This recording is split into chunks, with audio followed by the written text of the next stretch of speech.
Bismillahirrahmanirrahim. Assalamualaikum warahmatullahi wabarakatuh. Alhamdulillahirabbil alamin wassalatu wassalamu ala asyrafil mursalin wa ala alihi wa sahbihi ajma'in. Qala rabbi shrah li sadri wa yassir li amri wahlul 'uqdatam min lisani yafqahu qawli wa saddid lisani wa hdi qalbi bihaqqi sayyidina Muhammadin sallallahu alaihi wasallam. وبعد فإن أصدق الحديث كتاب الله وخير الهدي هدي محمد صلى الله عليه وسلم وشر الأمور محدثاتها وكل محدثة بدعة. Alhamdulillah, syukur pada Allah Subhanahu Wa Taala. Pada malam ni kita bertemu untuk kita sambung kita baca Sunan Abi Daud. Alhamdulillah, mudah-mudahan pertemuan kita pada malam ni diberkati oleh Allah Subhanahu Wa Taala, insya-Allah.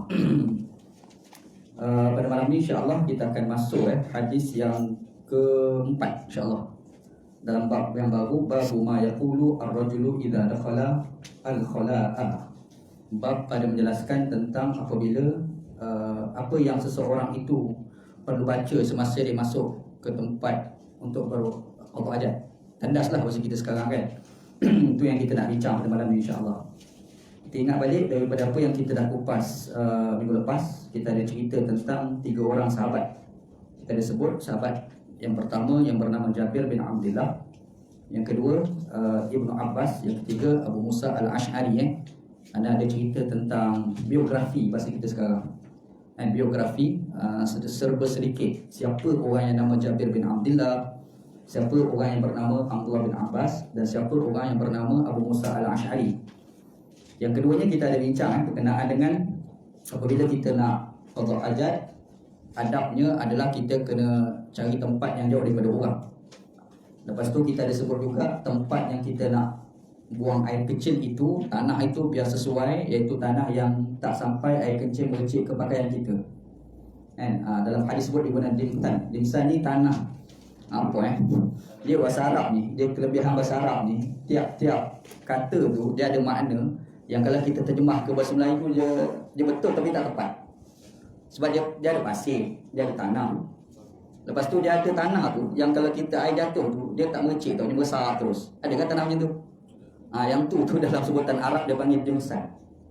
Tu lebih ni bahasa Arab ni. Dia lemah. Tahulah anda rasa apakah bahasa Melayu lemah ataupun bahasa Melayu Ana yang lemah. Dia dua benda berbeza tu. Mungkin bahasa Melayu dia hebat, tapi Ana sendiri lemah bahasa Melayu, jadi tak jumpa terjemahan. Itu masalah dia kan. Jadi kita ada sebut dalam hadis yang itu, Nabi Muhammad SAW bila dia nak buang air kecil, dia suruh kita cari tempat yang sesuai. Antaranya dalam hadis tu, Nabi Muhammad bila nak kencing, dia cari satu tempat ada dinding dekat bawah tanah tu. Tanah tu jenis kalau air jatuh tu memang dia terus tak merecuk. Dia bukan tanah keras tu. Betul kan? Dia macam kita ambil air, kita balik dekat tanah, kita balik dekat semen, kita balik dekat pasir. Lah air tu dia imbau balas tu kan. Dia merecik tu kan, dia lain. Yang tu lah lebihnya bahasa Arab ni. Setiap perkataan tu dia ada maksud yang berbeza antara satu dengan yang lain, walaupun terjemahan kita ni tanah. Sama bahasa kita kan, gitu. Tak apalah, itu kita dah bincang lah, cuma anda sebut sedikit.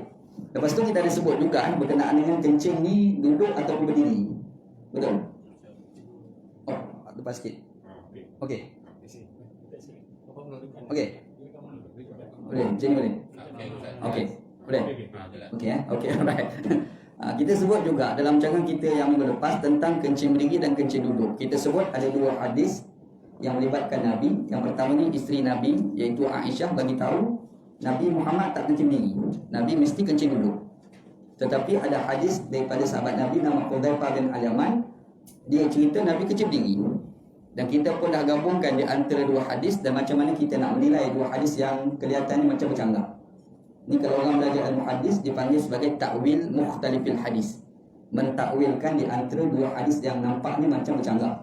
Dia tak bercanggah, kita je nampak bercanggah. Cuma kalau kita tahu konteks cerita, tak bercanggah rupanya. Kan? Pun kita dah bahas dan kita dah sebut juga tentang pengenalan terhadap hadis mudallis, perawi mudallis. Yang buat contoh pula Haji Rahim, Ustaz Musa, Haji Musa itu kan. Kita dah buat misal. Itu panggil Haji Medalis. Itu yang kita dah bincang dalam tengah kita yang lepas. Kalau tak ingat, cuba cari dekat page Ana rakam semua dah. Aku cari kat sana. Kalau cari-cari tak jumpa juga, tak apa, WhatsApp kan. InsyaAllah. Okey, itu kita dah bincang jalan kita lepas. Pada malam ni insyaAllah kita masuk bab yang ketiga. Kita masuk bab ketiga. Kita dah lepas 2 bab. Pada malam ni bab yang ketiga. Tajuk dia babu ma yaqulu ar-rajulu idza dakhala al-khala'a. Bab pada menjelaskan tentang apa yang seseorang lelaki itu perlu kata. Maksudnya bacalah apabila dia masuk al-khala'a. Khala' ni bahasa kita sekarang tandas. Tapi tandas yang kita faham jangan macam tandas dekat ni. Berat kan? Tandas cara zaman dahulu. Tandas cara zaman dahulu ni sama ada dekat belakang bukit, dekat belakang pokok. Pokok tu pula mesti pokok yang tidak berbuah. Nanti kita akan bincang sampai ke tajuk yang Nabi Muhammad SAW tak bagi kita qada hajat di bawah pokok. Pokok tu berbuah kat atas. Ada hadis tu. Di Islam ni sampai tahap tu jaga. Sebab kalau pokok berbuah, buah jatuh, yang kita sebelum tu dah qada hajat kat situ, jatuh atas najis, lepas tu buah tu tak boleh makan lah. Betul tak? Jadi Nabi ajar sampai tahap itu kita tak akan bincang lah pada malam ni. Akan datang kita akan jumpa tajuk tu. Cuma yang kita nak bincang tajuk pada malam ni tu tempat nak qada hajat tu, kita nak sampai tu apa yang kita kena baca. Tu tajuk dia kita nak bincang insya-Allah. Baik. Kita tengok hadis hadis yang keempat. Haddatsana Musaddad bin Musarhad.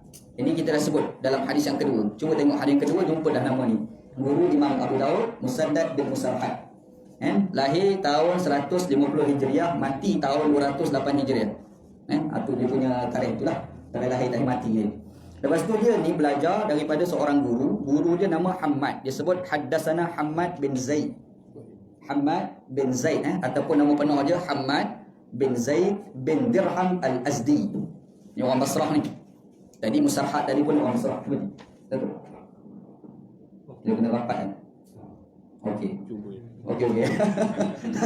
Dia kadang-kadang dengar-dengar ni. Dengar sikit. Alright. Jadi kita ada sebut Musaddad tu orang Basrah. Lepas tu yang seorang yang kita baca ni, seorang perawi ni namanya Hammad bin Zaid bin Dirham al-Azdi. Dalam tu dia sebut Hammad bin Zaid ni. Tapi kalau kita tengok dalam kitab-kitab syarah dengan sebut nama penuh dia lah bin Dirham al-Azdi. Dia ni adalah orang Basrah, orang Iraq. Jadi yang guru tadi, murid tadi, Musarhad tu murid murid tu orang Basrah, yang ni guru pun orang Basrah. Maksudnya mungkin tak bertemu, mungkin bertemu. Betul tak? Jadi sanad tidak terputus. Lepas tu kalau tengok dalam komen di kalangan ulama hadis ni kira dahsyat jugalah Pak Haji ni. Yang nama Muhammad ni, Imam Azhari kata kana yahfazu hadisahu kalma. Dia hafal hadis ni macam air mengalir. Canggih. Canggih Ni kalau tanya anak ustaz hadis ni, alamak tak ingat lah. Yang ni kalau dalam pengajian ilmu hadis macam mana ustaz? Hadis ni macam mana ni? Allah tak pernah ingat. Ini tak ada topik dia panggil. Jadi kalau hadis tu tidak ada topik, dhaif sebenarnya. Dia nak jadi hadis sahih ni dia ada 5 perkara. Ingat 5 perkara. Kalau nak tahu hadis tu sahih atau tidak. Yang pertama, sanad mesti bersambung, jangan berputus. Sanad tu jangan putus. Kita nak tahu sambung putus tak tu, kita kena tengok tarikh lahir, tarikh mati antara dua tu. Yang kedua, kita tengok tempat mereka berada. Kalau seorang duduk dekat Malaysia, seorang lagi duduk kat Jerman, itu memang tak bertemu dulu. Jadi kita boleh tahu kat situ walaupun satu zaman tapi sanad terputus kerana berbeza tempat. Ni semua nisbah dulu Sekarang mungkin tak jadi isu sebab kita mungkin boleh WhatsApp, boleh telefon. Ni cerita zaman dulu. Satu. Yang kedua dia panggil mesti adalah istilah dia. Adalah ni terjemahan mudah-mudah ni keadilan. Tapi nak sebut keadilan kat Malaysia nampak parti keadilan tu bayar Ibrahim. Besar kan. Adalah ni maksudnya dosa kecil tak buat, dosa besar tak buat, dosa kecil tak dia cuba nak elak. Yang ketiga dia jaga maruah diri dia. Sebab kadang-kadang orang ni dosa besar tak buat, dosa kecil tak buat, tapi maruah tak jaga. Maki orang, kutuk orang, itu tak ada maruah. Betul kan? Itu semua boleh mencalahkan adalah dia Yang ketiga dia panggil dobit. Dobit ni hafalan dia bagus. Ataupun kalau dia ni hafalan tak bagus tapi dia catat semua. Benda ni catat tu memang tersimpan rapi. Yang kalau dia nak, bila-bila masa dia boleh ambil. Dan dia ni bila catat, kalau orang tanya hadis ni macam mana, dia boleh cari dekat kitab spontan, dia tahu kat mana. Yang tu dia panggil dobit. Tapi kalau catat, tapi bila tanya hadis tu kat mana, Allah, letak kat mana? Kitab mana yang tu boleh? Tu tak masuk tu. Faham Itu dikatakan sebagai dobit. 3. Yang keempat, dia mesti tidak syadz, dia panggil. Tidak syadz ni macam mana? Anda dah cerita 2 kali sebelum ni. Syaz ni adalah hadis itu sahih, dia bertemu dengan hadis lagi sahih. Ada hadis itu sahih, ada satu lagi hadis lagi sahih. Jadi hadis yang lagi sahih itu boleh buat hukum, hadis yang sahih itu tak boleh buat hukum. Itu dia panggil syaz, dia panggil ya. Yang kelima dia panggil ilat.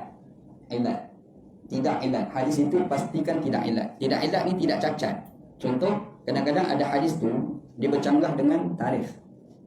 Contohlah kita buat contoh Contoh mana buat.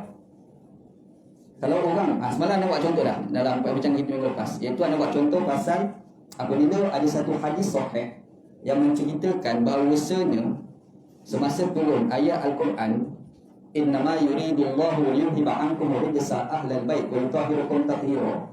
Allah Ta'ala kata, Allah Ta'ala membersihkan ahlul bait. Yang mana dalam cerita ahlul bait itu ada satu hadis yang kononnya semasa turun ayat Quran itu Nabi bawakan selimut yang besar. Dalam kain selimut itu ada Hasan dan ada Husain. Betul kan? Cerita minggu lepas kan?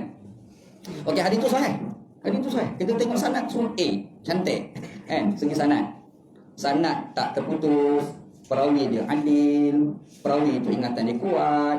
Lepas tu kita compare dengan sanad antara sahih dan sahih, rupa-rupanya tak ada. Yang lawan dia hanya satu je, maknanya kuat lah. Tak timbul lagi susah. Tapi bila kita semak dalam cerita-cerita yang lain, didapati ketika itu Sayyidina Husain belum dilahirkan lagi. Faham? Walaupun dia hadis sahih, tapi hadis tu ilat dia bagi. Jadi bila ilat, hadis itu tidak boleh dijadikan sandaran hukum. Faham dia ada 5 perkara. Boleh selesai 5 perkara tu, hadis tu sahih. Boleh buat mudah. Tak jadi masalah pun. Jadi bila kita baca hadis, sanad tu antara guru dengan murid tu kita cek tu tempat dia kat mana, tarikh mati, tarikh lahir kat mana, bila. Kenapa kita cek? Sebab kita nak pastikan dua tu memang bertemu. Boleh faham jadi orang ni dia bertemu tak bertemu dua je, tempat dengan masa je. Betul.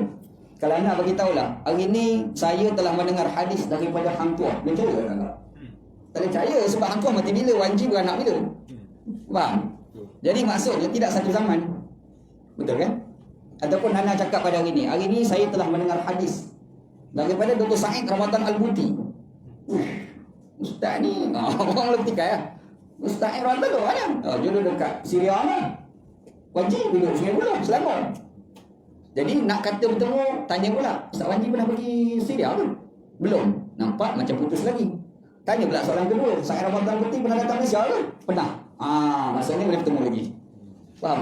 Ada kemungkinan bertemu. Jadi kalau kita berjaya buktikan itu pun sudah cukup. Kita mengatakan sudah bersambung. Faham tu cara belajar hadis tu gitu. Tak. Jadi yang kata Hamad bin Zaid ni, dia punya canggih dia, Imam Azhabi kata dia ni hafal hadis macam air mengalir. Hebat lah. Maksudnya hafalan dia memang A. Sebab ada orang ni hafalan dia memang A, ada orang satu lagi hafalan dia macam hampir. Ustaz, hadis Allah Rasulullah. Canggih buat ni. Tapi ada orang ni Allah tak ingat. Tak ingat. Balik dululah, nak semak dulu. Yang tu hafazan dia spoil. Jadi kalau orang macam tu dia punya dhabit tu ada masalah gitu.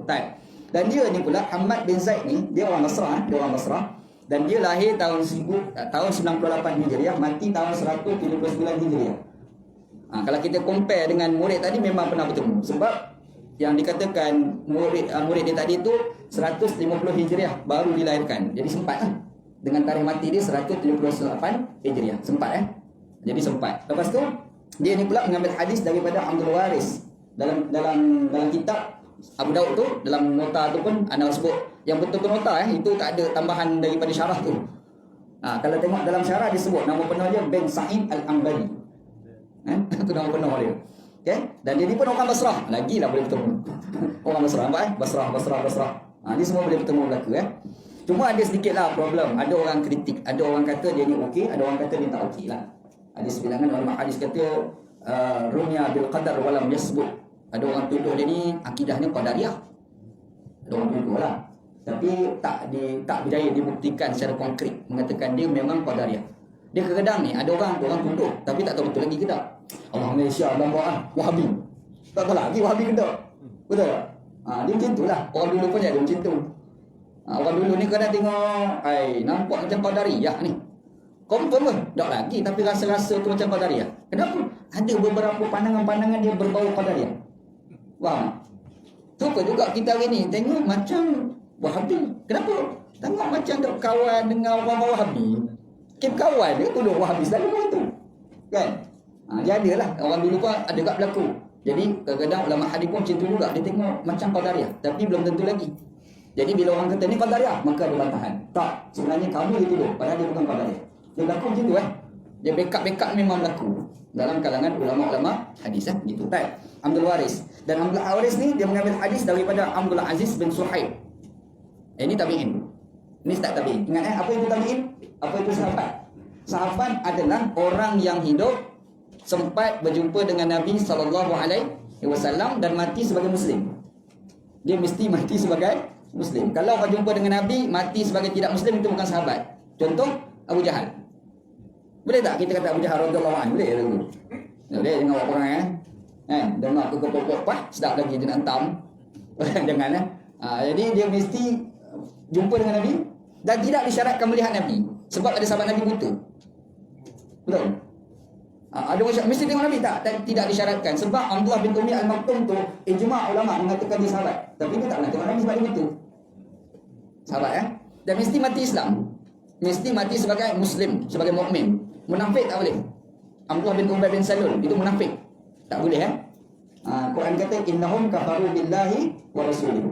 Dia di kalangan mereka yang kufurkan Allah, kufurkan Rasulullah. Quran pernah sebutlah berkait dengan Abdullah bin Ubay bin Salul. Itu sahabat. Tabi'in orang yang tak sempat jumpa Nabi, tetapi sempat jumpa sahabat. Dia sempat jumpa mana-mana sahabat Nabi lah. Pulang mana-mana sahabat.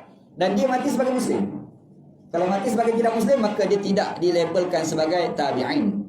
Faham kalau di kalangan imam mazhab ni, tabi'in siapa? Imam Malik, Imam Abu Hanifah. Imam Syafi'i dia atba'ut tabi'in, tabi'ut tabi'in sebab sempat jumpa tu, isu dia sempat jumpa gitu. Ada satu lagi istilah dia panggil mukhdaram. Siapa sih mukhdaram? Mukhdaram ni orang hidup satu zaman dengan Nabi tapi tak pernah jumpa Nabi. Bagi mukhdaram. Dia sama satu zaman dengan Nabi. Dia memang Islam, dia mati pada zaman Nabi ataupun selepas pada tu, tapi yang pasti dia satu zaman dengan Nabi tapi tak pernah jumpa Nabi SAW. Itu istilah dia panggil mukhdaram. Istilah jadi istilah tu. Jadi mukhdaram ni macam mana? Dia dikira sebagai tabi'in sebab tak pernah jumpa Nabi. Contoh siapa? Raja Habsyah. Raja Habsyah tu sempat jumpa Nabi tak? Tak sempat. Betul tak? Dia duduk dekat Habsyah, Nabi duduk kat sini, tapi dia Islam tak? Dia Islam. Dalil Islam apabila dia meninggal, Nabi Muhammad arah para sahabat sembahyang jenazah ghaib untuk dia. Mana ada sembahyang ghaib untuk orang kafir? Ada orang sembahyang ghaib untuk orang kafir? Tak ada yang orang jadi yang ada sembahyang ghaib ni sembahyang mayat ni untuk orang Islam. Jadi Nabi arah para sahabat, kita ni ada saudara kita duduk kat Habsyah, dia dah mati, dia dah meninggal dunia. Jom kita sembahyang ghaib untuk dia. Dia tu satu zaman dengan Nabi. Tapi dia jumpa tak Nabi? Tak pernah jumpa. Jadi dia ni dikira macam mana? Dia dipanggil sebagai tabi'in. Faham Ada ulama nama Sa'id bin Al-Musayyib. Ada sahabat lah, ada tabi'in. Ada ulama namanya Sa'id bin Al-Musayyib Dia boleh baca dua, Sa'id bin Musayyib ataupun Sa'id bin Al-Musayyab. Maribat dah baca satu dulu. Jadi Sa'id bin Al-Musayyib ni, dia ni tabi'in tapi ulama besar. Dia sempat jumpa dengan sahabat Nabi. Sahabat tu namanya Abu Hurairah. Abu Hurairah tu siapa dia? Bapak mertua dia. Bapak mertua dia sendiri yang tu tabi'in dia panggil itu tabi'in. Nampak itu istilah Yang antara yang kita sebut tabi'in ni lah Pak Haji ni, Abdul Aziz bin Suhaib. Abdul Aziz bin Suhaib, dia ni pun orang Basrah. Dia berjumpa dengan siapa? Sahabat Nabi ni. Dia jumpa dengan Anas bin Malik. Anas bin Malik radhiyallahu an. Anas bin Malik ni sahabat Nabi hebat Anas bin Malik ni sahabat Nabi hebat. Anas bin Malik ni dia masa Nabi Muhammad sampai dekat Madinah, umur dia baru 10 tahun. Budak lagi dia ni. Masa Nabi Muhammad wafat, umur dia baru 21 tahun. Budak muda sahabat-sahabat Nabi ni seramai di kalangan mereka ni budak muda sebenarnya. Anak-anak muda Jadi dia ni masa Nabi Muhammad SAW sampai dekat Madinah, mak dia ni pergi jumpa dengan Nabi SAW. Yang mak dia dah tengok orang bagi hadiah macam-macam dekat Nabi, tapi mak tak tahu nak bagi apa kat Nabi. Fikir-fikir, aku ada anak seorang umur 10 tahun. Dia kata macam inilah Nabi, ambillah awak nak angkat. Ambillah untuk berkhidmat. Dia pun berkhidmat dengan Nabi SAW start umur 10 tahun. Dia pernah cerita, aku duduk dengan Nabi Muhammad, Nabi tak pernah kata buruk dekat aku. Bahkan Nabi Muhammad panggil dia dengan panggilan manja. Panggilan dia daripada Anas tu jadi Unais. Unais. Kalau orang belajar bahasa Arab ni ada dua ustaz ni, dia panggil isim tasrif, dia panggil. Nahrun sungai, Nuhairun sungai yang kecil. Kitabun kitab, kitab yang kecil Kutaibun. Itu bahasa Arab lah. Anas nama dia, Unais. Anas tapi manja sikit. Nabi panggil ya Unais. Oh, nampak. Panggilan tu nampak manja lah. Macam kita panggil, nak panggil gapo Pak, ya bahasa Melayu ni. Lembut sungguh. Tak tahu macam mana tak tahu. Tapi Arab dia ada tu. Dia makna lembut, makna kasar. Dia ada Arab. Macam kita baca Al-Quran, kisah Nabi Yusuf AS. Bila Zulaikha kan, dia ajak Yusuf zina. Betul tak baca Al-Quran kan? Dia lompat tak kata, dia panggil apa ke Yusuf? Hai talak. Hai talak. Dia panggil. Dalam bahasa Arab, panggil dia panggil ta'al. Ta'al. Mari sini. Tapi dia tak kata ta'al. Dia panggil hai talak. Ini kalau orang belajar bahasa Arab ni, dia tahu makna roh bahasa tu, goyang lah. Dalam bahasa Hindi ada. Bahasa Melayu wallahualam, anda tak tahu. Bahasa Urdu anda belajar di Pakistan. Orang Pakistan ni kalau dia panggil orang mari kat dia, dia ada dua tiga sebutan. Dia panggil idra. Kadang-kadang idrau. Kadang-kadang idr ain. Kadang-kadang ain. Oh, ain dia panggil. Kalau dia kawan-kawan sendiri ni, idra. Apa ni? Mari. Kawan-kawan macam kita sama-sama kita ni kan. Idra. Macam tu. Tapi kalau kita nak hormat sedikit, idrau. Tu agak hormat sedikit lah. Lagi hormat, idr ain. Tapi kalau manja, ain. Ada bahasa Urdu lah dalam bahasa Hindustan. Tengok cerita Hindustan tu. Filem apa? Filem Mahabbatin. Anak filem Mahabbatin ni memang lebih 10 kali tengok. Dia kata terang lah kan. Bahkan beberapa perkataan dalam tu pun anda hafal. Mahabbat bi zindagi kita rahati hai, harmon asan hojati hai, harjis kushnihi hota. Itu ayat masa Syahrukh dia sebut dekat Ashwara Rai. Muslimat muslimat. Muhabbat bi zindagi kita rahati hai, harmon asan hojati hai, harjis kushnihi hota. Cinta itu umpama orang menjalani kehidupan harmon asan harjis kushnihi harmon asan hojati hai. Bila orang tu bercinta, kematian itu akan dirasakan senang. Harjis kushnihi hota. Semua perkara tak ada apa-apa. Dah bercinta macam tu. Betul je. Kan? Kita tengok cerita tu. Dalam filem tu ada satu babak yang mana nama Amitabh Bachchan. Dia duduk atas kursi, ada api kat belakang tu, dia panggil anak dia Aishwarya Rai. Ain dia panggil. Itu lembut dah tu. Faham tak? Dia panggil anak dia secara manja. Ain. Tapi kalau dia panggil sama-sama sendiri, dia tak kata ain, dia kata idrau. Idrau. Itu bahasa Urdu, bahasa Hindustan. Arab ada juga Arab. Ta'al. Itu biasa. Tapi kalau isteri panggil suami, suami panggil isteri, masa panggil tu pula duduk atas katil. Dia ada tu sebutan dia tu. Hai talak. Itu tu kalau faham tu. Serban jatuh. Dah kata mana? Kalau orang Kelantan tu, kita jumpa orang, abai. Ada tu, abai. Jadi orang Kelantan. Dia boleh rasa abai. Mari orang petani pula, abai. Lagi kebok. Kan? Dia ada tu. Dia suruh bahasa Arab kan begitu. Okey, tak apa. Jauh pergi sini. Absal nak beli ke sana. Okey, jadi cerita dia, Anas bin Malik radhiyallahu anhu dia duduk dengan Nabi sallam dan Nabi Muhammad pernah panggil dia dengan panggilan manja. Unais. Maksudnya dia rapat sangat dengan Nabi Muhammad sallallahu alaihi wasallam gitu. Dia ni pernah didoakan oleh Nabi sallam, Allahumma aksir malahu wa walada wa atil umrahu waghfir zambah. Ya Allah ya Tuhan kami, tolong bagi harta dia banyak pada Anas bin Malik. Ya Allah Tuhanku, rezekikan kepada Anas bin Malik harta dia banyak.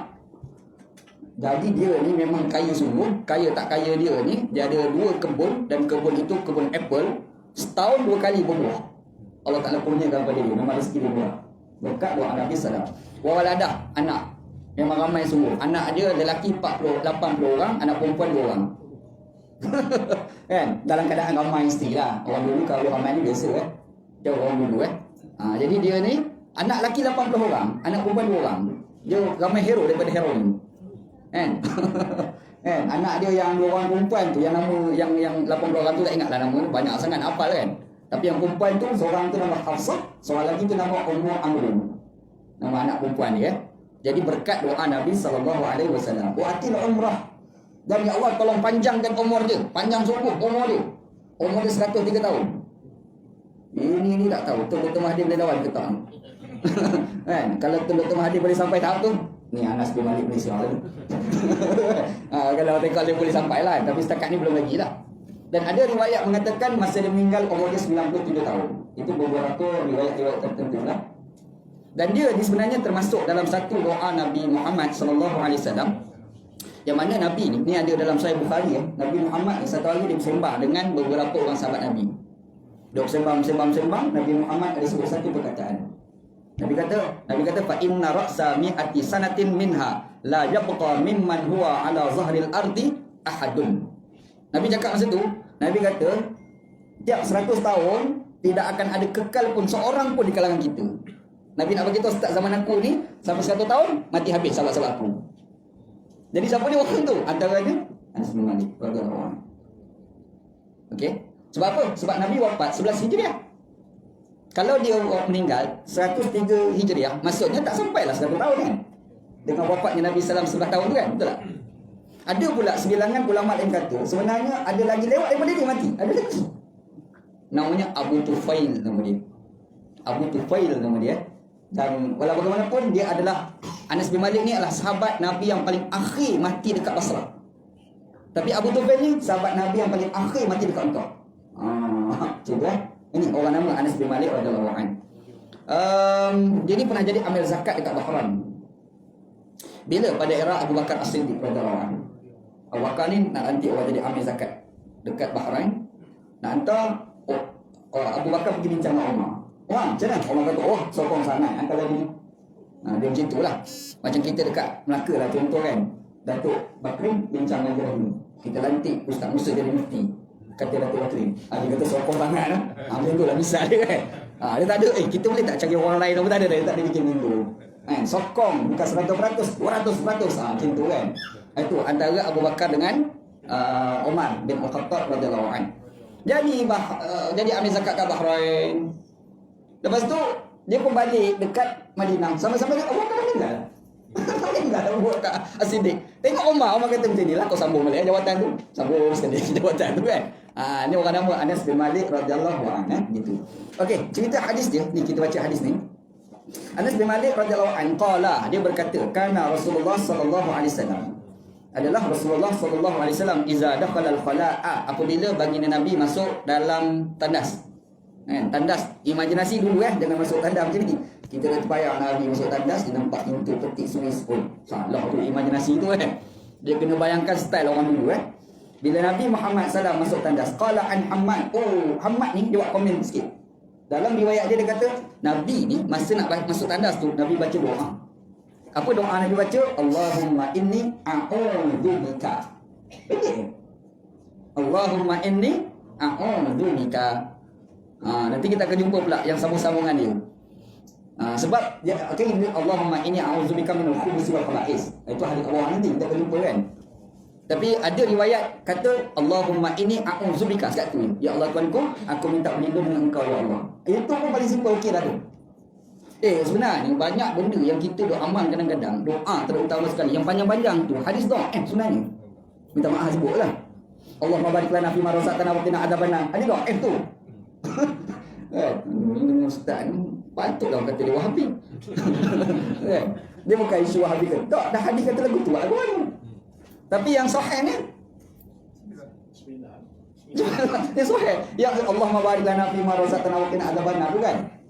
Itu yang dhaif. Yang sahih Allahumma barik lana fihi. Tu je. Allahumma barik lana fihi. Tu je yang sahih. Tak padan lah makannya mana boleh banyak je doa. Baca doa banyak, makanan terhidang, doa agak-agak. Soalan. Makanan lauk baca doa tahlil panjang lebar ya Allah. Yang makmum tu atas ke bawah 3-4 kali naik. Kat kucing melintas 3-4 kali dah. Betul tak? Tak betul tu sebenarnya, tak kena, tak tepat. Kita nak sembahyang, Nabi kata quddimal asya' alal isya'. Kau maksiat dah. Allah syada la ilallah. Bini kita buat keluar nasi. Nabi kata, pergi makan dulu. Jangan makan, jangan sembahyang. Sebab kalau kau sembahyang tak agak. Betul tak? Tak sembahyang lah, sembahyang bau kari. Tak sembahyang tu. Tengah dah sembahyang kari ikan. Dah sembahyang kucing lalu. Dia jeling-jeling gitu. Jadi kita cakap, kucing sini aku, apa ni? Kan? Dia memang fitrah manusia, makanan terhidang. Kau cerita semayang ke apa, tak jadi apa. Tiba-tiba kita pergi ajar, masa nak makan tu, doa tahlil setengah jam. Dia tak kena dengan fitrah. Dia bercanggah dengan fitrah kita sebagai manusia, betul tak? Kita buka puasa tu kan, buka puasa, Allahumma laka sumtu wa bika aman. Doa kita baca tu, itu lepas buka puasa, bukan sebelum buka puasa. Itu doa dibaca selepas buka puasa, bukan sebelum buka puasa. Kita baca sebelum buka puasa kan. Masa buka puasa tu yang tidak Allah nafi itu tadi. Habis makan tak dapat Allah makan. Habis makan baru baca Allah malaikat suntu. Habis kat aman tu, kita hak tu Allah malaikat suntu tu mula panjang lebar pun tak. Bukan sekadar habis baca doa tu, dia siap tambah lagi. Rabbana, segala Rabbana Quran habis ringkuk dalam tu. Betul kan? Dia tak kena dengan fitrah sebab masa tu orang tengah lapar. Kan? Dia tak kena dengan fitrah. Sebab itu, bila kita baca dalam hadis Nabi SAW, kita baca, kalau rasa pelik itu cuma semak. Selalunya lemah. Pelik, macam tak kena dengan fitrah je. Saya problem rupanya hadis tu. Faham kan? Kan tak ada, ini salah satu lah disebut ni. Antaranya doa masuk tandas. Yang paling simpelnya, Allahumma inni a'udzubika. Okey. Wa qala an Abdul Waris, ada riwayat yang kedua daripada perawi yang kedua, nama Abdul Waris pula. Tadi kita tengok kat atas tu, Abdul Waris bin Sa'id Al-Ambari tadi. Dalam riwayat dia kata Nabi Muhammad ni masuk tandas ni, bacaan doa Nabi, a'udzubillah minal khubuthi wal khaba'is. Baca khubuth jangan baca khubsi. Allahumma inni a'udzubillah minal khubuthi wal khaba'is. Khubuth. Jangan baca, ada orang baca a'udzubillah minal khubsi wal khaba'is. Salah. Baca biar betul khubuth. Jangan baca khubsi. Ba tu kena bagi hidup, jangan bagi mati. Khubuth wal khaba'is. Apa makna nanti kita akan bincang orang nanti. Gitu. Okey. Dalam riwayat yang pula kata qala Abu Daud. Imam Abu Daud dia buat satu komentar ni. Penulis kitabnya Imam Abu Daud kan. Berkata Imam Abu Daud rawahu Syu'bah. Syu'bah di sini siapa dia? Syu'bah bin Al-Hajjaj. Syu'bah bin Al-Hajjaj ni antara ulama hadis terkenal lah. Hebat, alim. Sehingga orang Imam Ibn Sirin panggil Amirul Mu'minin fil hadis. Tetapi masalah dia satu je. Dia ni kalau riwayatkan hadis bil makna, bukan dengan bil lafzi. Dia riwayatkan hadis dengan makna, dia bukan dengan lafaz. Jadi beza cerita hadis ni dengan lafaz dengan makna. Ana cakap, saya sedang makan nasi dekat surah Al-Bayan. Ayat mana? Saya sedang makan nasi di surah Al-Bayan. Itu ayat 6. Kita dengar. Contoh kita dengar.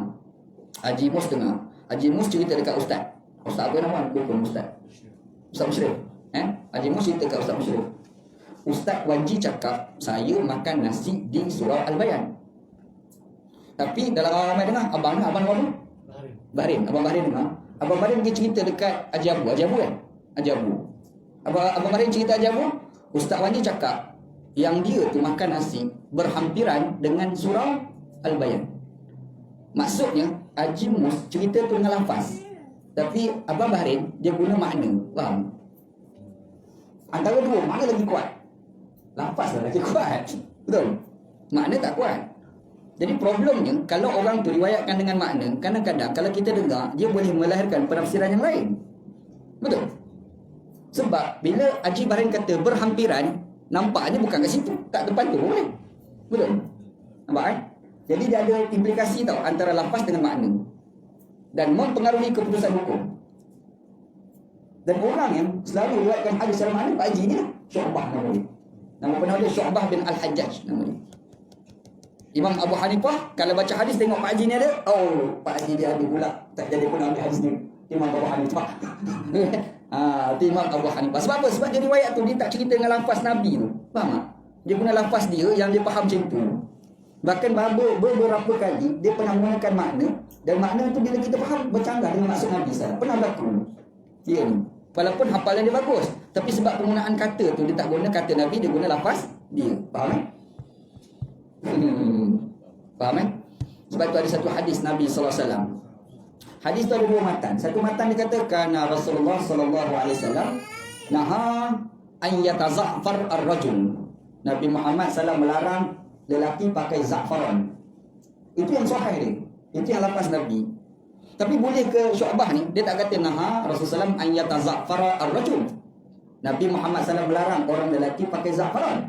Dia guna lafaz anna Nabiyya sallallahu alaihi wasallam naha 'anit tazaffur. Nabi Muhammad melarang daripada pakai za'faran. Ada beza tak? Apa beza? Beza yang pertama, nampak lelaki je tak boleh pakai.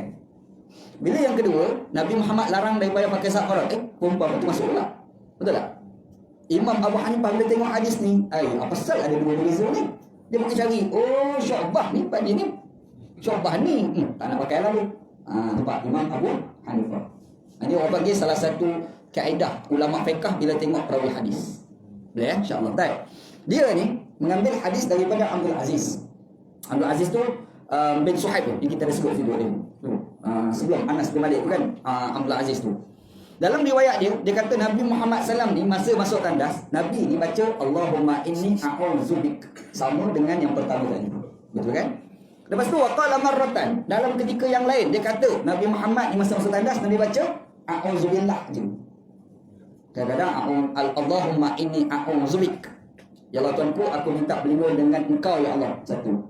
Kadang-kadang dia kata a'udzubillah minal khubuthi wal khaba'is, aku minta berlindung dengan Allah daripada syaitan jantan, syaitan betina. Nampak dia panjang sikit kan? Ada pula riwayat yang kata Nabi Muhammad SAW masuk tandas dia baca a'udzubillah, aku minta berlindung dengan Allah. Lagi pendek. Nampak kan? Dan dalam riwayat lain ada seorang perawi nama Wahid, nama dia. Dia kata Nabi Muhammad ni dia tak sebut Nabi baca apa, dia sebut Nabi Muhammad SAW masa masuk tandas Nabi minta berlindung dengan Allah. Jadi nampaknya ada berapa jenis riwayat. Jadi poin dia nak cerita satu je. Kau nak masuk tandas minta berlindung dengan Allah. Tu nak beritahu. Yang penting bila kau nak masuk tandas, kamu kena minta berlindung dengan Allah Subhanahu Wa Taala. Itu yang paling penting. Ya, insya-Allah. Itu matan hadis dia insya-Allah. Baik. Okey, hadis ni segi takhrij tak ada masalah pun. Dia okey, sanad dia pun okey, tak ada masalah. Cuma mungkin kita boleh sebut tentang al-khubuth. Bacaan betul anda dah sebut bacaannya adalah al-khubuth. Sebab sebenarnya Imam Al-Khattabi pun dia pernah sebut, dia kata ramai sangat ulama sendiri baca salah. Dia sendiri pernah kata dalam kitab Ma'alim As-Sunan, dia kata ramai sangat yang baca silap. Bukan orang biasa, kadang-kadang ulama hadis pun boleh silap. Dia orang bagi baca al-khubuthi. Jadi Imam Al-Khattabi dia kata sebetul-betulnya al-khubuth, ba tu mesti dibariskan depan. Macam tu ba tu kena baca elok lah gitu. Cuma al-khubuth ni makna dia apa sebenarnya? Al-khubuth ni kalau kita tengok daripada sudut percakapan Arab biasa, Al-Arab, dia kadang ada perkataan makna agama lain, makna perbualan je lain. Macam kita lah bersembang, menjadi kewajiban kepada saya untuk hadir ke surau Al-Bayan pada Khamis malam Jumaat. Kita kata kewajiban tu, apakah kewajiban maksud tak datang jadi dosa? Tak, kita maksudkan tu aku memistikan diri aku. Tapi kalau kewajiban itu dipahami dalam makna syariat, tak buat dapat dosa pula. Walaupun kata ni wajib dulu. Betul kan? Maka demikian juga kadang-kadang bila kita baca dalam hadis kalimah khumus itu, Arab ni bila sebut khumus ni makna dia apa? Tapi bila agama, bila Nabi sebut al-khumus, makna dia apa pula? Lain pula makna dia. Boleh faham? Dia berlaku Sebab tu ada seorang ulama namanya Al-Imam Ibnul Arabi. Dia sebut orang Arab ni kalau dia sebut al-khumus, kalau dalam perbualan dia kata al-khumus, maksudnya kau celaka. Syaitan celaka lah, maki. Kalau Arab punya apa? Sembit. Mesin terbit tak dia kata itu hampir tu kan. Al-khumus kadang-kadang apabila merujuk kepada puak-puak, selalunya merujuk kepada kekufuran. Contoh dia kata kau nak kibit khumus. Tapi khumus itu kadang-kadang merujuk kepada orang yang berbeza dengan agama kita, Hindu, Buddha lah apa kan. Itu penggunaan kata dalam pemahaman orang Arab. Dan kalau sekiranya menyebab kepada makanan, contoh dia tengok nasi, dia kata nasi ini adalah khumus, itu menandakan makanan itu adalah haram.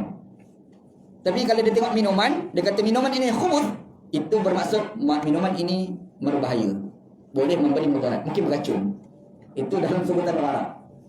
Ini kalau kita pergi makan nasi, nak kata apa? Khumus. Contoh khumus dekat nasi itu, maksudnya kita nak kata makanan tu mungkin campur dengan babi kot. Mungkin faham Itu kalau sebutan khumus dalam sebutan orang Arab. Cuma selalu sangat orang dia kata al-khumus dengan al-khaba'is ni beza dia adalah syaitan jantan, syaitan betina. Selalu sangat orang tu. Sebenarnya itu salah satu pemanahan yang diterima oleh kebanyakan ulama-ulama Islam. Tetapi ada sebilangan yang lain mengatakan tidak semestinya begitu. Kerana dia kata ada sebilangan ulama menafsirkan Al-khubus itu adalah syaitan. Tetapi bila sebut al-khaba'is itu adalah maksiat. Maksiat. Ada tafsir lagu tu. Syaitan dengan maksiat dua-dua beza kan? Apa beza syaitan dengan maksiat? Syaitan ni dia bukan nama makhluk. Syaitan ni adalah nama perangai jahat yang melekat kepada makhluk. Syaitan. Tuhan ni dia buat iblis daripada api, jin daripada percikan api, manusia daripada tanah, malaikat daripada cahaya. Betul? Iblis syaitan. Syaitan.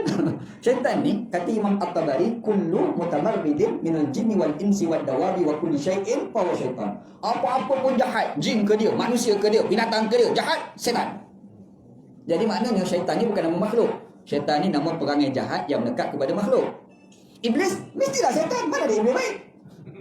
Betul tak? Orang ada baik, ada yang tak baik. Yang baik itu okey lah. Yang tak baik, syaitan. Jin ada baik, ada tak baik. Jin yang jahat, syaitan. Boleh faham? Tu kita baca dalam surah An-Nas. An-Nas tu kan cerita pasal syaitan. Kul a'udzu birabbin nas. Betul? Lepas tu dia sebut satu syaitan namanya Al-Khannas. Lepas tu last sekali dia kata minal jin nanti manas. Di kalangan jin dan juga manusia. Maksudnya ada manusia syaitan. Dah dengar kuliah ni tu, kita pun nak balik, sini pun hilang. Kita pun keluar, syaitan mana curi. Betul lah tu. Memang syaitan lah. Faham Sebab itulah syaitan. Boleh faham?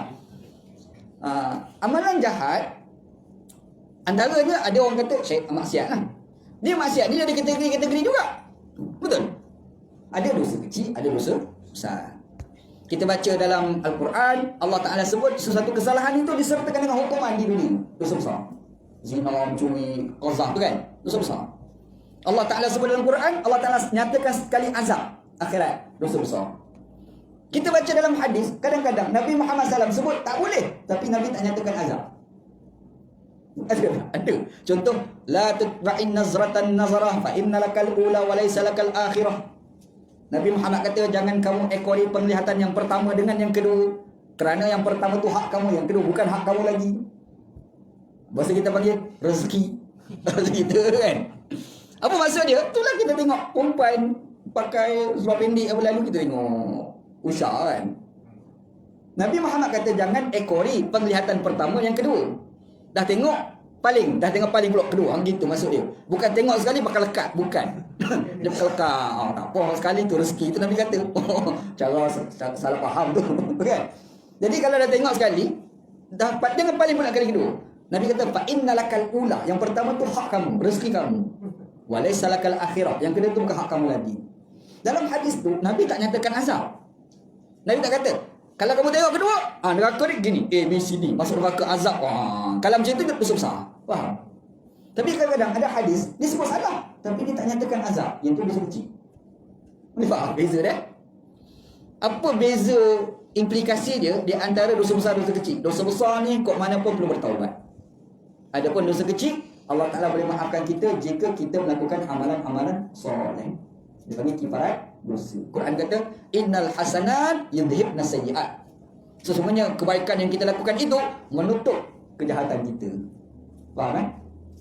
Orang tanya kenapa bila kita wuduk basuh muka, basuh tangan, basuh kepala kaki, kenapa? Pernah kita fikir. Padahal batal wuduk kentut. Basuhlah punggung. Betul?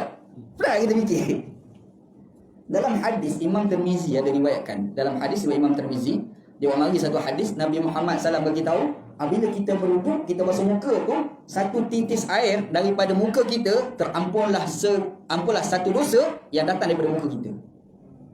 Apa muka ni? Mata kan? Mata tengok maksiat. Satu titik, satu dosa daripada mata diampunkan oleh Allah yang berkait dengan muka. Kalau kamu basuh tangan, satu titik itu dosa yang datang daripada tangan diampunkan oleh Allah. Ada disebut, dia panggil kifarat dosa. Bila kita basuh muka, tangan, kepala, kaki, inilah anggota-anggota untuk kita buat maksiat. Betul? Muka ni buat maksiat tengok. Muka ni telinga dengar maksiat. Muka ni mulut cakap maksiat.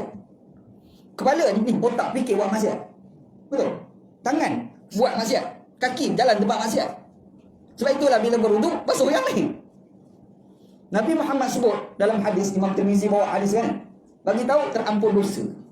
Terampun dosa dengan sebab kita berwuduk. Sebab itu Nabi tak bagi kita lap. Telak baik nyelam. Rugi pahala. Kan kiparat dosa. Okey. Jadi itulah perbezaan antara al-khubuth dan al-khaba'ith. Okey. Kalau kita tengok dalam matan yang lain, kita tengok dalam matan lain. Dalam Imam Muslim dia ada di satu sanad yang lain. Dia, dalam hadis itu kata faqulu bismillahi a'udzubillahi minal khubuthi wal khaba'is. Itu dalam matan yang lain. Dalam matan yang pertama tadi dia tidak ada bismillah. Terus dibaca dengan a'udzubillahi minal khubuthi wal khaba'is kan. Tapi dalam matan yang kedua ada bismillah pula. Bismillah a'udzubillahi minal khubuthi wal khaba'is. Tambahan bismillah sikit depan. Boleh insya-Allah. Yang penting baca tu ya. Dok syarah sakar-sakar masuk tandas bedak je. Tak ada apa juga kan. Gitu. Okey. Sebenarnya kita ni antara pengajaran kita boleh ambil daripada hadis ni adalah di sini ni Islam nak ajar pada kita sekecil-kecil perkara pun minta berlindung dengan Allah. Sekecil-kecil perkara pun kita minta berlindung dengan masuk tandas je. Mintalah berlindung dengan Allah. Sekecil-kecil perkara pun mesti ada sikap kebergantungan kepada Allah. Sekecil-kecil perkara pun berdoalah kepada Allah. Faham? Apa-apa pun doa dengan Allah. Dia doa ni Syekh, jangan doa faham, mesti tadah tangan. Masuk tandas, tadah tangan ke depan tu. Apa kes? Kan? Ni apa Ustaz Musa dia dengan tu kat tepi. Contohlah kan. Datang seorang dekat pintu tandas, bertanda tangan gitu. Baca doa ni dalam hadis hari ni kita belajar ni. Bismillahirrahmanirrahim. A'udzubillah minal khubuthi wal khaba'ith. Ustaz Musa tapi amin. Kacau itu. Dia doa ni bukan mesti semua tanda tangan. Ada doa tanda tangan, ada doa tak tanda tangan. Doa makan tak tanda tangan. Masuk jamban mana tanda tangan? Doa makan tak tanda tangan. Kita tanda tangan pintu kan. Tak tanda tangan tak apa. Doa lepas sembahyang bukan mesti tanda tangan. Nak tanda tangan pun tak apa, tak tanda tangan tak apa. Kalau orang tu pergi sembahyang, dia terus bangun keluar, jangan duk kumpat kawan tu pula. Tu kumpat. Sombong tak kata kawan tu sombong. Mana kau tahu dia tak berdoa? Doa sambil-sambil jalan pun boleh. Betul tak? Anak naik motor tengok orang accident. Auzubillah min zalik. Contoh. Doa lah tu. Naik motor tak ada naik motor. Berapa habis kita. Tak boleh. Jadi nak cerita doa bukan mesti tadah tangan. Faham eh? Ada part tadah tangan, ada part tak tadah tangan gitu. Okey. Yang penting apa keadaan pun ada kebergantungan kepada Allah. Ada timbul beberapa isu kita ni kadang-kadang timbul bila nak masuk tandas ataupun ketika nak qada hajat, qada hajat tu nak tutup kepala. Ni benda ni kadang orang suka tanya macam ni kan. Sebenarnya masuk tandas ni tutup kepala ni sunnah tak? Alamak. Soalan ni kita fikir kan. Tanda tangan, nak tutup kepala. Sebab orang Melayu dia ada hadis Melayu dia. Atau kamaqala Melayu tu lah. Hadis orang Melayu tutup kepala tu sebab kalau tak nanti setan dia atas kepala. Itu hadis Melayu lah. Kalau kita tengok dalam hadis-hadis yang melibatkan Nabi yang tutup kepala, hadis itu semua lemah. Yang melibat pada Nabi Ada yang pertama dalam riwayat Al-Baihaqi dan juga dalam riwayat Imam Abu Nu'aim. Dua riwayat. Konon yang Aisyah bagi tahu yang Nabi Muhammad SAW apabila masuk Al-Khala', masuk tandas, ghatta ra'sahu, tutup kepala. Tapi bila kita semak hadis ni dhaif. Yang kata dhaif tu Imam Al-Baihaqi sendiri. Dia riwayat kata hadis ni dhaif. Dia riwayat dia begitu dhaif. Faham Satu. Begitu juga hadis yang kedua pun sama juga dhaif. Tetapi bila kita semak, didapati yang sahih datang dari amalan Abu Bakar As-Siddiq. Dengar azan dulu. Okey, baik. Dari sudut amalan Nabi SAW, bila masuk tandas tutup kepala, dhaif. Jadi orang nak sandarkan kepada Nabi ni tak valid lah. Tetapi kalau kita tengok daripada amalan salafus salih ada yang dilakukan oleh Abu Bakar As-Siddiq dengan sanad yang sahih. Siapa dia orang tu? Abu Bakar As-Siddiq radhiyallahu anhu. Dia bukan semata-mata dia buat bahkan dia memberi nasihat kepada kalau kita ni sebagai kerajaan pada rakyat lah pada masa tu kan. Dalam hadis tu yang disebut oleh Abdullah bin Mubarak dalam kitab Az-Zuhud, dia kata Abu Bakar As-Siddiq ni qala wa huwa yakhtubun nas, dia tengah berkhutbah di hadapan manusia. Dalam khutbah dia kata ya ma'syaral muslimin, wahai orang-orang Islam, kata dia. Istahyu minallah, malulah dengan Allah. Dia kaitkan dengan faktor malu dengan Allah. Maka dia kata fawalladhi nafsi biyadih, demi nyawaku berada di tangan Allah. Ni tangan, jangan duk faham macam orang syairah salafiyah bergaduh tu. Itu bincang waktu lain. Kan belum sampai time kita bincang tajuk tu Dia kata demi nyawa aku berada di tangan Allah Subhanahu wa taala, inni la azillu hina adhabu ila al-ghaib fil fadha. Dia kata ketika mana aku pergi buang air besar fil fadha, dekat padang lapang. Dekat padang lapang. Wa mughtiyan ra'si, dalam keadaan kepalaku tertutup. Dalam perkataan Abu Bakar ini, dia melibatkan di tengah padang lapang. Nampak fil fadha, padang lapang. Bukan kat tandas tertutup kan? Faham kan? Ini perkataan Abu Bakar. Lepas tu dia kait istihya'an min rabbi, kerana kita rasa malu kepada Tuhan aku. Jadi di sini ni menyebabkan lahir perbincangan. Sebenarnya yang dikatakan tutup kepala ni, yang dikaitkan dengan malu kepada Tuhan itu, apakah tempat tertutup dalam maksud ada pahala khusus ataupun ada faktor lain? Kita ni kalau pergi dekat tengah lapang, contohlah tak payah buang air lah, dulu sembang dia tengok, tak ada apa-apa kat kepala, tutup kain apa, tak ada. Orang boleh kenal kita kan. Tapi kalau letak kain serban tutup kepala macam Arab Saudi letak tu, tak kenal. Faham tak? Jadi bila tengok orang buang air besar, loh dia tu ke? Zaman sekarang sedap lagi, kita rakam. Kan? Jadi sebenarnya di sini yang dikatakan istihya'an min rabbi itu, malu kepada Tuhan itu, bukan hakikat Allah Ta'ala tu. Nak endar daripada orang kenal kita ketika kita sedang buang air. Faham tak? Kadang-kadang kita baca dalam Quran, kadang-kadang kita baca dalam hadis, Allah Ta'ala guna kalimah Allah. Tapi Allah di situ tu bukan hakikat Allah yang Maha Zat tu. Kalau orang belajar ilmu sulfik, dia panggil iqtida'in nas, Ustaz. Contoh anda buat contoh anda buatlah. Allah Ta'ala kata mimma afa Allah ala rasulihi, apa-apa yang Allah Ta'ala bagi fight kepada Rasulnya, falillahi walil rasul. Harta fight itu, harta galian itu, ataupun harta rampasan perang, fight ni, dia ada 2-3 maksud. Fight ni, contoh perang, sampai-sampai musuh dah lari dah, tak sebab perang, dan orang tinggalkan harta. Harta tu dia panggil harta fight, dia panggil harta fight, satu. Yang keduanya, contoh macam sebuah negara, dia ada hutan. Hutan, ada balak tu kan, tebang balak, balak tu tebang, jual, dapat duit kan. Dapat duit, duit itu dia panggil harta fight, dia panggil dalam istilah fiqh. Harta tu Allah Ta'ala kata perlu dibahagikan. Antaranya falillah, kepada Allah. Takkan Allah Ta'ala perlu pada duit? Jadi Allah di sini maksudnya apa? Boleh faham? Jadi kata Allah itu dia ada iqtida'un nas. Dia ada kata yang di orang kata panggil walau ada. Pada tak walau nak sebenarnya ada, tapi sengaja Tuhan tak tunggu. Macam itu. Maksudnya falillah tu kemudian Allah itu bermaksud orang awam. Harta tu kegunaan awam. Boleh faham? Macam kita baca intan surullah yang surkum wa yusabbit aqdamakum. Jika kamu tolong Allah, Allah Ta'ala tolong kamu.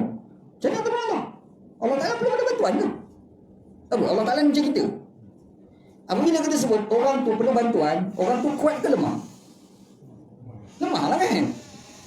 Anak lah contoh naik motor macam mana, tahu minyak habis tengah jalan. Jerahim. Kalau dia minyak. Maksudnya ketika itu, anak belum ada bantuan. Betul? Dan ketika itu, anak lemah lah. Betul tak? Tiba-tiba macam intan surullah yang surukum. Jika kamu tolong Allah, takkan Allah Ta'ala perlu ada bantuan? Boleh fikir? Nampak macam lemah. Intan surullah tu maksudnya tolonglah hamba-hamba Allah yang susah. Dia takdir kalam kat situ. Kalau orang belajar usul fiqh, dia panggil iqtida'un nas, dia panggil lah. Tak apa, anda sebutlah istilah ni.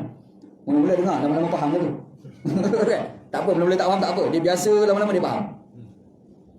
Sayyidina Umar bin Al-Khattab radhiyallahu an, di antara sahabat Nabi nama Abu Hurairah radhiyallahu an, pergi dekat Bahrain untuk jadi gubernur. Dia buat satu polisi. Siapa-siapa yang jadi pegawai kerajaan, yang telah dibayar gaji oleh kerajaan, tak boleh berniaga. Itu polisi Sayyidina Umar. Kalau siapa berniaga, aku akan siasat harta dia. Boleh ke rumah. Abu Hurairah pun pergi kat Bahrain, jadi gubernur kat sana. Dia pergi tu dia ada 2 ekor kuda. Kuda jantan, kuda betina. Kuda ni pun macam orang juga. Takkan dia tengok sama-sama dia tengok je. Dia pun ada perasaan cara syahwat dia kan. Jadi kuda sama kuda tu dia buatlah hubungan sulit sama dia lah. Beranak tu banyak kuda. Bila banyak, Abu Hurairah ni kata, alamak, kuda yang banyak aku nak jaga, dah ganggu urusan kerajaan. Makanya dia jual. Macam mana tak polisi Umar? Umar dapat tahu Umar panggil Abu Hurairah balik ke Madinah. Abu Hurairah sampai Madinah, Abu Hurairah kata apa? Ya adu Allah wa ya adu al-Islam laqad qinta mal Allah. wahai musuh Allah, wahai musuh Islam, kamu telah mengkhianati harta Allah. Ayat ni. Allah Ta'ala ni macam kita tu. Terfikir kan? Apa maksud mal Allah tu harta Allah? Bukan harta Allah tu macam kita ni. Mal Allah di sini tu harta awam je lah. Maksudnya kadang-kadang dia guna kalimah Allah, tapi ada maksud di sebalik kata tu. Faham kan? Bahasa kita panggil bukan semata-mata yang tersurat, kena tengok apa yang tersirat. Maka demikian juga bila Allah kan kata istihya'an min rabbi. Faham? Korang ni bila kamu kena malu dengan Tuhan, kata dia. Demi Allah, aku sendiri kalau nak qada hajat dekat padang lapang, aku tutup kepala sebab malu kepada Tuhan aku. Bukanlah maksud Allah Ta'ala tu dia nak bagi tahunya, orang tengok orang kenal bro. Faham tak? Jadi kita buang air tepi jalan, contohlah kencing selamba, orang tengok itu macam ustaz. Contohlah kan, orang kenal lah. Yang tu yang dikatakan tutup kepala. Faham kan? Jadi di situ kita akan nampak masuk tanda macam ni, orang tak kenal pun tak payahlah. Faham kan? Sebenarnya itulah ada kaitan dengan hadis kita bincang sebelum ni. Yang kita dah bincang sebelum ni kan, yang mana Nabi Muhammad bila qada hadat jauh daripada orang. Betul? Kenapa jauh daripada orang? Tak nak bagi tahu, tak nak mengganggu orang, tak nak, banyak tak nak tu. Faham kan? Yang itulah kaitan dengan hadis yang kita baca pada malam ni. Boleh faham? Dia punya synchronize kaitan antara hadis dan hadis gitu. Boleh ya? InsyaAllah. Okey, kita tengok hadis yang kelima. Haddatsana Hasan bin Amr yakni As-Sadusi. Haddatsana telah menceritakan kepada kami Al-Hasan bin Amr yakni As-Sadusi. Sebab ada seorang lagi orang nama Hasan juga. Tapi Hasan bin Amr At-Tamimi, atau orang lain, itu orang Kufah. Yang ni orang Basrah. Ni orang Basrah kan? Dia ni orang Basrah. Lepas tu dia ni pula mengambil hadis daripada guru namanya Waqi'. Haddatsana Waqi'. Waqi' ni Waqi' bin Al-Jarrah. Yang ni lah guru Imam Syafi'i ni. Ni tak syekh tu guru kepada Imam Syafi'i. Tu kita baca satu syair Imam Syafi'i, syaqautu ila waqi'in ansu hifzi fa arsyadani bi tarkil ma'asi fa innal ilma nur wa nurullah la yu'ti li'asi. Ni tak syekh ni lah. Imam Syafi'i ni kan dia hafalan dia kuat. Dia tengok sekali ingat, tengok kedua ingat. Ni fotografer tu kan, macam kita ambil gambar, pak lekat kan. Dia pun macam tu.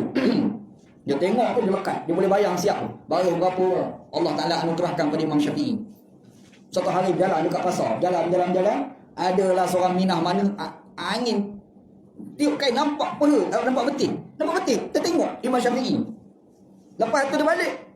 Baca tak ingat. Ingat betul kawan tu. Ini susah kan? Kalau tengok yang tu kita fahamlah kenapa hafalan aku tu. Kalau tengok cerita Imam Syafi'i tu kita patutlah aku hafal Quran tak ingat. Kan? Sebab kita ni bukan sekadar tertengok, tengok lagi. Dia tengok lagi. Itu lagi tu kita. Jadi dia pun balik ke jumpa tu guru dia. Tu guru tu ni Imam Waqi' ni. Waqi' dia pun kata syaqautu ila waqi'in ansu hifzi fa arsyadani bi tarkil ma'asi fa innal ilma nur wa nurullah la yu'ti li'asi. Aku telah memberitahu kepada guruku tentang buruk hafalan aku. Fa arsyadani bi tarkil ma'asi, dia memberi pesanan kepada aku tolong tinggalkan maksiat. Fa innal ilma nur, kerana ilmu itu adalah cahaya. Wa nurullah la yu'ti li'asi, dan ilmu Allah tidak diberikan kepada orang yang melakukan dosa. Itu syair Al-Imam Syafi'i rahimahullah berkait dengan seorang tuan guru. Tuan guru ni adalah Waqi' bin Al-Jarrah, nama dia. Dia ni orang mana? Orang Kufah. Orang Kufah, orang Iraq rupanya. Dan kita pun tak nafikan Imam Syafi'i pernah sampai dekat Iraq. Dia pernah belajar di situ. Okey, dia ni ambil hadis daripada siapa? Tadi kita dah sebut Syu'bah bin Al-Hajjaj. Anda dah cerita tadi Syu'bah bin Al-Hajjaj, Amirul Mukminin dalam ilmu hadis Nabi sallallahu alaihi wasallam. Dia ni mungkin anda tambah sikit yang menarik tentang orang nama Syu'bah ni. Ada seorang ulama zaman dahulu namanya An-Nadhr bin Shumail. Dia pernah cakap, dia kata, aku tak pernah tengok orang yang cukup belas kasihan kepada orang miskin kecuali Syu'bah. Sehingga kan dia kata, apabila dia nampak orang miskin, pasti dia akan memberi sesuatu kepada orang miskin itu. Dia tak akan biarkan orang miskin itu. Ini salah satu teladan yang baik. Syu'bah bin Al-Hajjaj nama dia. Kita ni duduk lepak pada mama, kadang-kadang datang orang minta tisu tu kan, orang buta tu kan. Anda nak pesan kalau orang buta, lepas tu ada seorang lagi yang bawa dia, itu tu bukan sindiket tau. Dia sebenar, Ana pasal Ana pernah masuk mesyuarat Kesatuan OKU Malaysia. Dia punya ibu pejabat dia dekat Brickfield. Dia orang pernah panggil Ana beberapa kali bila nak bincang isu OKU. Jadi bila kita terlibat persatuan tu, kita tahu sebenarnya yang orang tu siapa dia. Dia orang buta ni, orang yang tak nampak ni. Dia ni nak jalan, dia susah. Dia kena ada orang pimpin dia. Dia pergi masuk satu kedai, dia bukan tahu ni kedai makan ke kedai apa. Sebab dia tak nampak kan. Makanya dia kena minta bantuan orang yang jelek ni. Jadi orang jelek tu berpakat dengan dia untuk pergi bawa dekat kedai untuk dia nak jual tisu tu lah. Dia orang ni di bawah kategori menjual tisu, bukan minta sedekah. Dia faham? Kita je kata dia minta sedekah. Sebenarnya tidak minta sedekah, dia menjual tisu. Lepas tu yang selalu ni yang bawa tu kebanyakannya orang Indonesia. Orang Indonesia yang mai kerja kat Malaysia, dia berpakat. Jadi dia kata, aku nak jalan susah, kena ada orang pimpin. Engkau tolong pimpin. Jadi penghasilan kita jual tisu, kita bagi dua. Itu asal cerita dia, faham? Ada orang yang tak faham. Dia pergi marah kawan tu, dia kata sedikit. Tak, bukan sedikit. Dia bukan sedikit. Itu dia berbakat. Sebab si buta tu, dia ada masalah untuk pergerakan dia. Faham Kita ni, kalau nak ambil teladan daripada orang nama Syu'bah bin Al-Hajjaj, yang kata seorang ulama, namanya An-Nadhr bin Shumayh, dia kata aku tak pernah tengok orang yang cukup belas kasihan kepada orang miskin. Kalau dia tengok, dia tak akan biarkan begitu saja, pasti dia akan memberi sesuatu kepada orang itu. Kita boleh ambil pengajaran daripada dia, kita pun dia ada macam tu juga. Boleh. Duduk kat kedai, tengok orang datang, bagilah sikit. Tak banyak, RM1, betul tak? Habis-habis kalau dia bagi RM1, raba-raba ada shilling. Shilling tu kita bagi, tak ada apa pun. Jadi kadang tengok, buat tak nampak pun. Kau sombong. Duduk tengah makan tengok, buat tak nampak.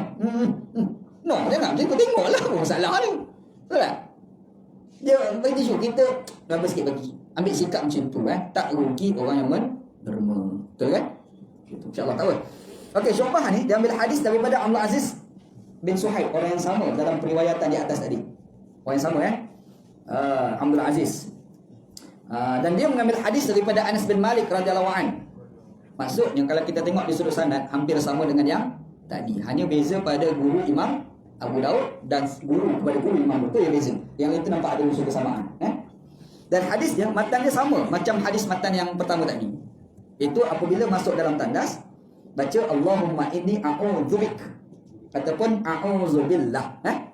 Jadi tak payah ulang panjang yang tu sebab sama dengan hadis yang pertama tadi.